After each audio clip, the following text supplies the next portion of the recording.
Hello everybody, this is Shady here, and for today's video I'm actually going to be doing something interesting.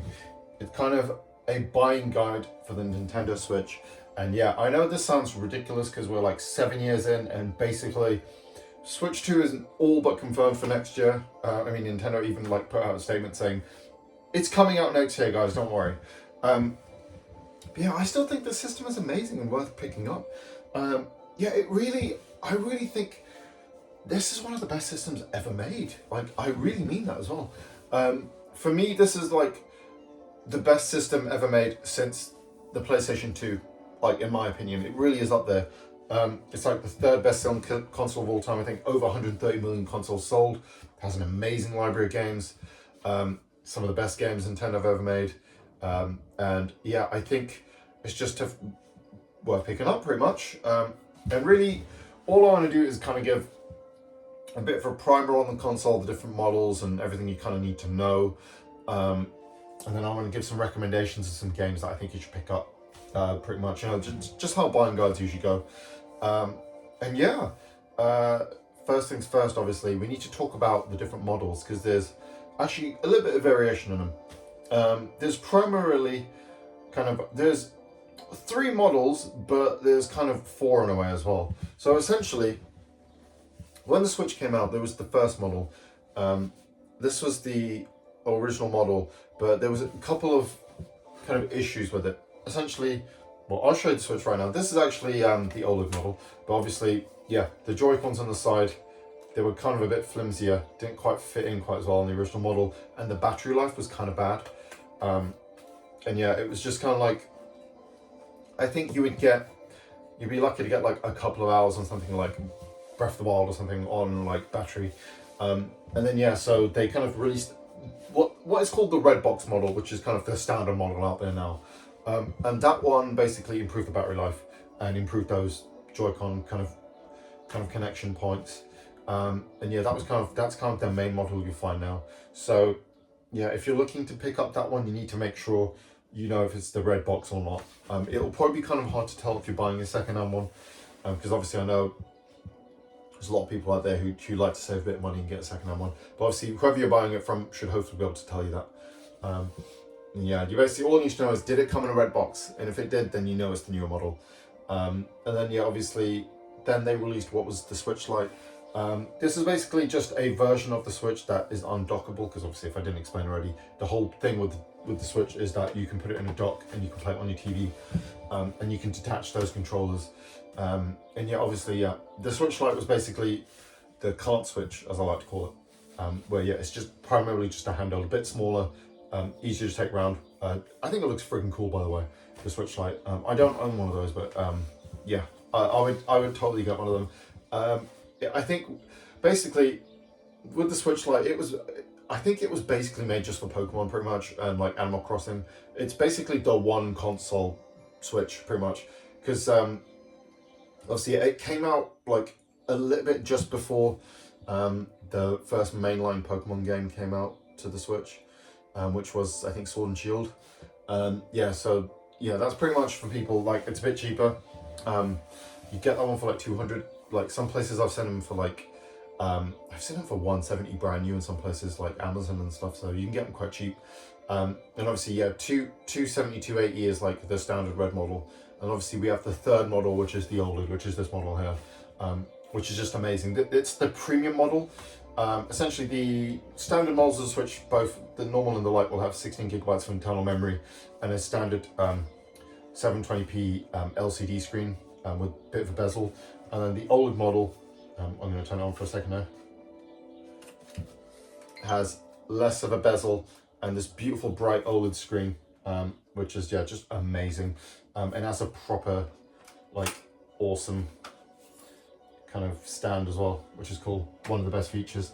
Yeah, in my opinion, it's the model to get, really. If you don't mind spending a little bit more money, that's the one to get, I would say. If you're all in with the Switch. I actually upgraded from my standard model to this OLED model because it's so great, in my opinion. And yeah, obviously, when it comes to like special editions, there's actually kind of a few out there.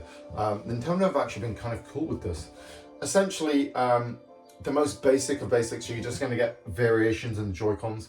The model I originally got had 2 red Joy-Cons. It was the Mario Odyssey one. Just 2 red Joy-Cons and then a digital copy of the game is all it was. And then it came with a cool box. And then obviously you have other models like I remember getting for my niece, we got her the Fortnite model, which had 2, like a blue and like a yellow Joy-Con, like special colors just for this version with like some Fortnite stuff on it.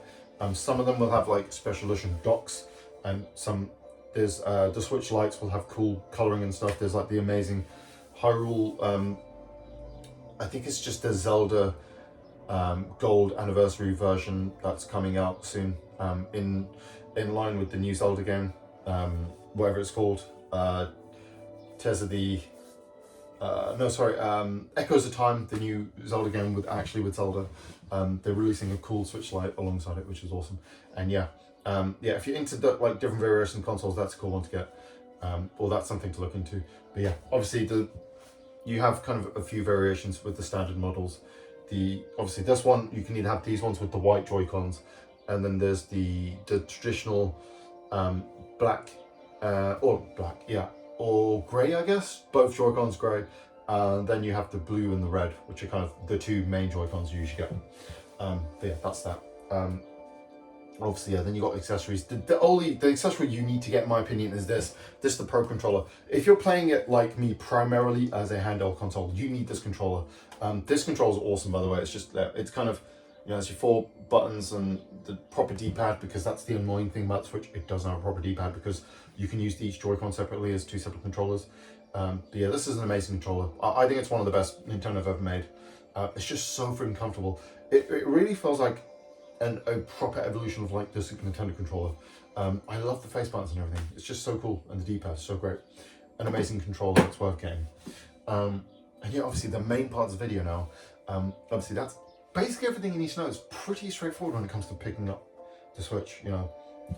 I would say, yeah, if you're looking to just get a couple of games, or you're going to use it primarily as a handheld thing, and you want to get it as cheap as possible, just pick up a portable or the Switch Lite. But if you're a bit more hardcore, I would say go for that one. Just go for the OLED, it's awesome. And yeah, next up, I want to talk about some awesome games. So obviously you can see one right here. This is the first one I want to talk about, which is Mario Wonder. This is basically the first like proper 2D style Mario game that isn't a new Super Mario Bros. Game. This came out last year. Probably the best game released last year, and probably one of the best games released on the Switch. Like, it is insane to me that we're this far into the Switch, Nintendo is still releasing amazing games like this. I think what really helped though was the fact that the Wii U failed, and they had all of those Wii U games to pad out some release windows, especially like 2016, I think it was, where there was a lot of them. And yeah, this has like an awesome lay. You play as multiple characters in this. You can do this for 4-player. You have the amazing bloody Elephant Mario and everything. Yeah, this is a lot of fun. I played this with 2 of my nephews, and yeah, we absolutely love it. It's awesome. That's like, yeah, this is one of the must-buy games, by the way. Next up, we're going to talk about an RPG. This is a really cool indie game, Sea of Stars. This is another one that came out last year as well. Yeah, last year was just an amazing year for games. And yeah, this is basically like Chrono Trigger, essentially, like a brand new take on something like that. This might be the most beautiful 2D pixel art game I've ever seen. And what's really awesome about this is this physical edition is worldwide. I got this from Amazon. You don't have to buy it from like a limited run or whatever. And it comes with a little poster and everything. I should probably hang this poster behind me so there's actually like something to look at.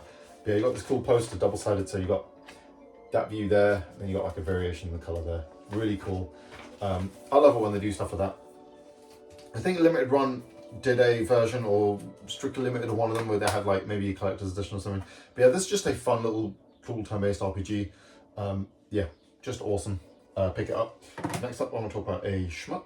This is Dodonpachi Resurrection, I think it's called. Yeah, this is actually a Japanese import. Obviously, if it's not clear, the Switch is region free. Consoles is just region free now. Got this one from PlayAsia. Yeah, you can play as these like cute girls in these kind of in a bullet hell shmup style game. Yeah, just amazing. I love the games. I love these games.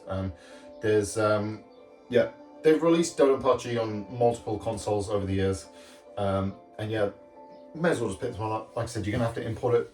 It's available on PlayAsia, so give it a go.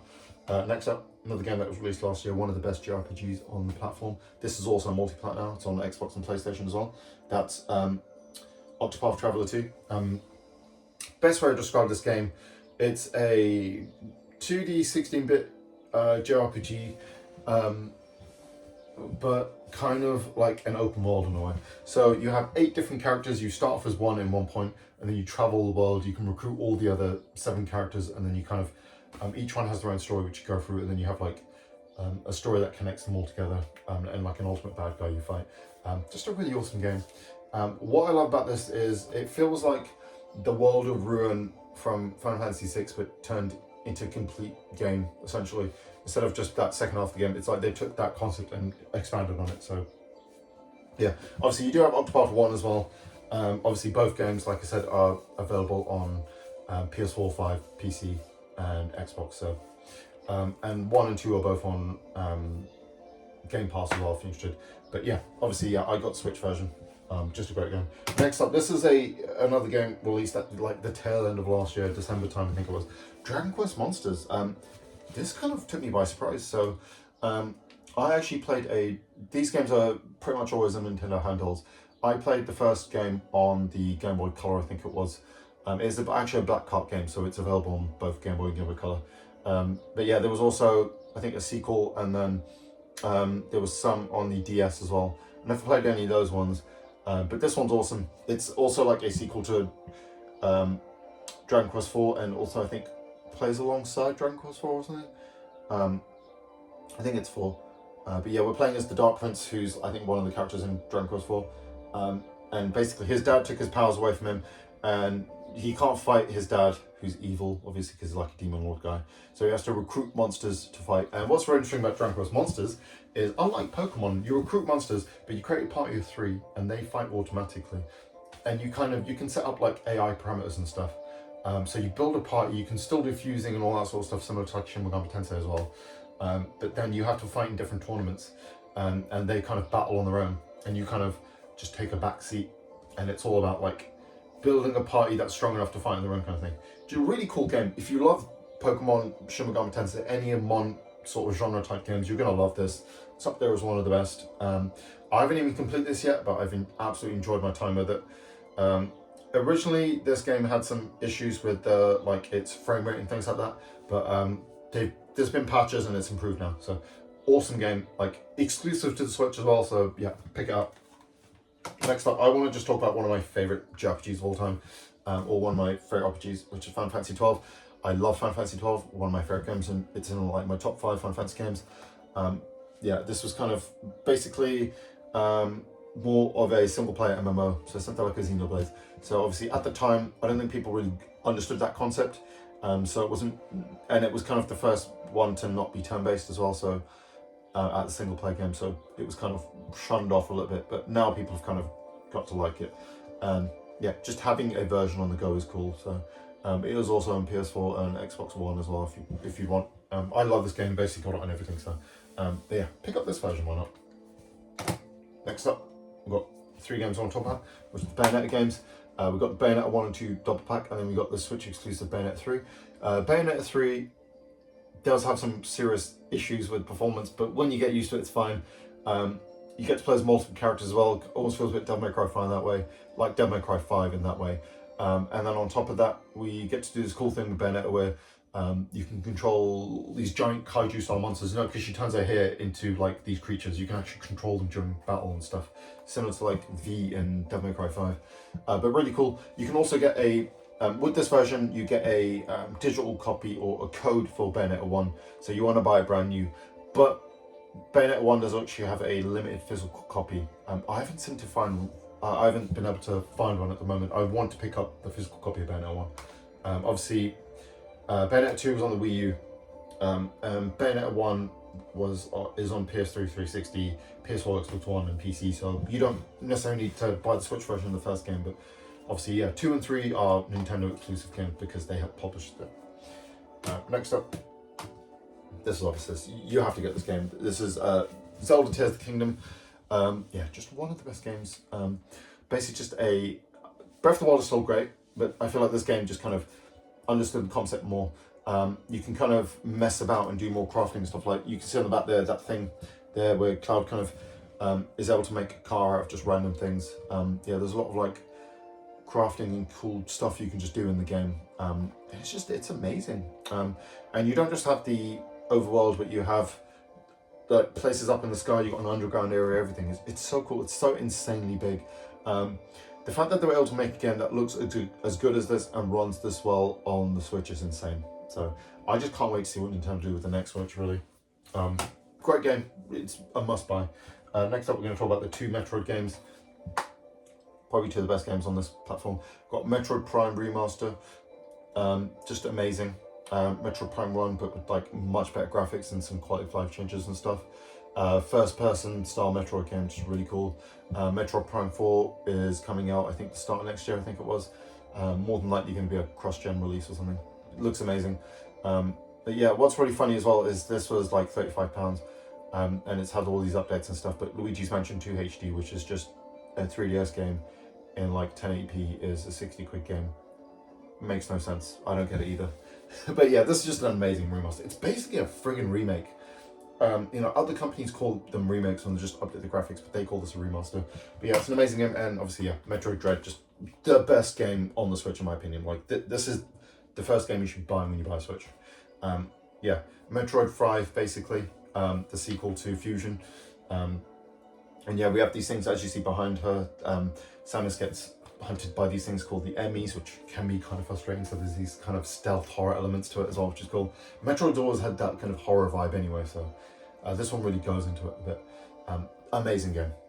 Next up, yeah, these last few games are really cool. So next up, we're going to talk about one that is still a Switch exclusive, that is Astral Chain. This is a Platinum Games game, and obviously this was basically, this is really interesting. So we play as, we have the choice of the boy or the girl cop that we play as, and they're fighting off against these like demon things, and they use these things called astrals, which they put these chains on, these kind of almost like stands. Again, I'm going to talk about JoJo's,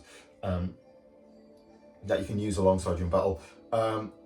I was talking about Chaos Legion in my previous video that I did, and basically they it's similar to that. It's like Chaos Legion but properly, which is good, if that makes sense. Or like, it feels like a better version of Chaos Legion.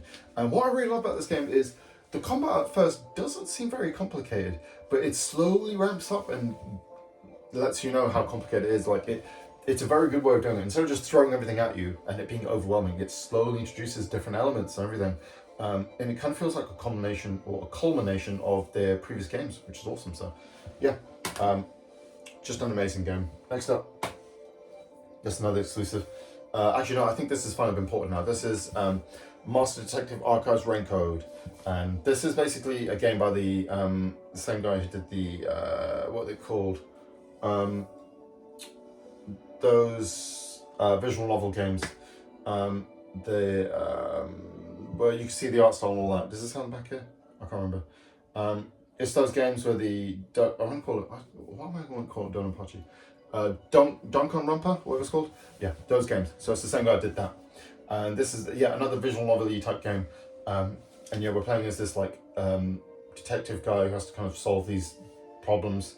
He has the little ghost character with him who's actually that succubus girl, who's really a funny character.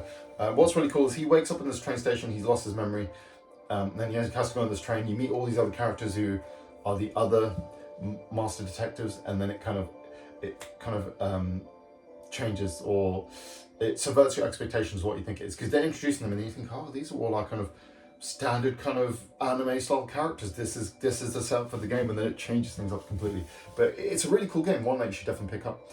Like I said, there's also, you can also get it on PS4 and 5, and there is a cool like collector's edition where you get like a plush of the little ghost, which is cool.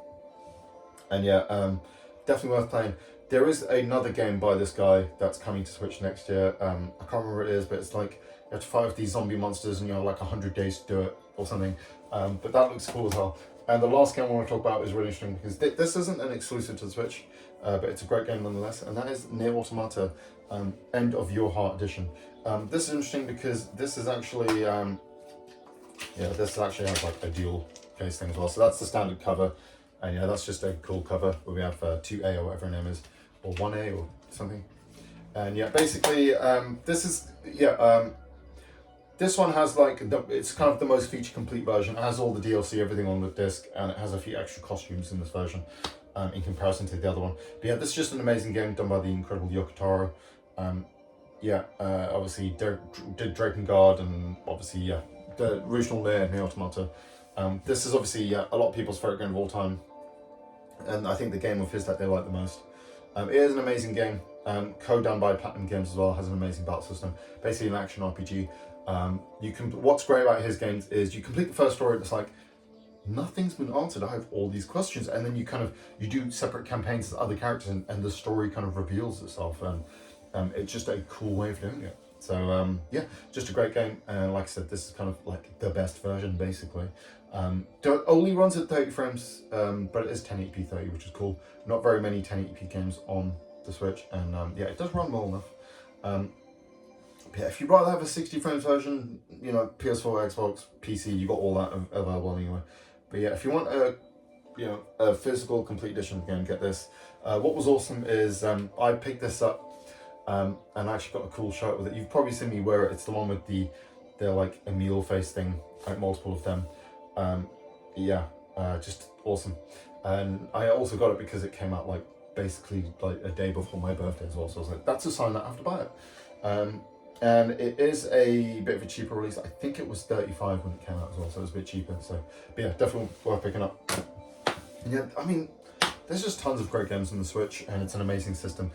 Still so many great games coming out this year as well. They only just announced they're doing the new Zelda game. We just recently had Luigi's Mansion 2 HD come out. Dragon Quest 3 2D HD is going to be out. There's going to be Dragon Quest 1 and 2 remakes next year. Metroid Prime 4. So many great games. So even with the Switch 2 on the horizon, I still think the Switch is worth getting.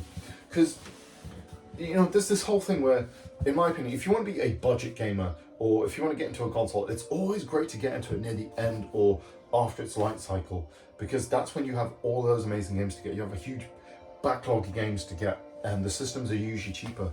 I just think, just buy a Switch. It's awesome. And you're just gonna have a great time. So anyway, if you did enjoy this video, please like, subscribe, all that YouTube jazz, and hopefully I will catch you guys in the next one where we'll talk about some other gaming stuff, I would imagine. So yeah, have a great day. See you in the next one.